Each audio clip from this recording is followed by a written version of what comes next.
Tout ce qu'il faut savoir de l'actualité économique en 120 secondes, montre en main.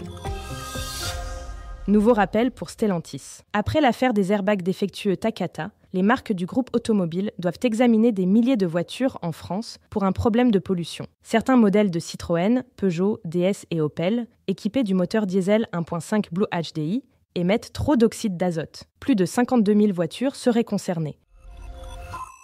Bonne nouvelle pour les emprunteurs. Les taux des crédits immobiliers poursuivent leur baisse en novembre. Les taux sont désormais retombés en dessous de leur niveau record d'il y a 18 mois. Un emprunt sur 20 ans se négocie actuellement à un taux compris, entre 3,35 et 3,80%. Et cette tendance baissière devrait se prolonger jusqu'à la fin de l'année.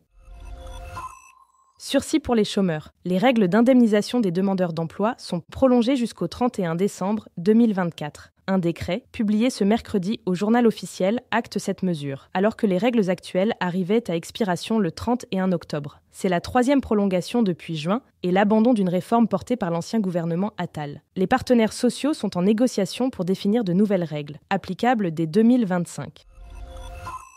L'encadrement des loyers aggrave-t-il la pénurie de biens à louer ? Pour le savoir, l'entreprise Price Hubble a épluché des milliers d'annonces de logements en location dans les grandes villes. Selon son analyse, la baisse du nombre de biens à louer est plutôt liée à l'augmentation des taux de crédit ces 2 dernières années, qui empêchent les primo-accédants d'acheter. En revanche, selon cette étude, la hausse des loyers a été plus contenue dans les villes où un encadrement des loyers est mis en place.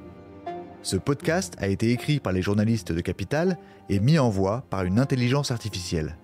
N'hésitez pas à vous abonner sur votre plateforme habituelle pour écouter chaque épisode dès sa sortie.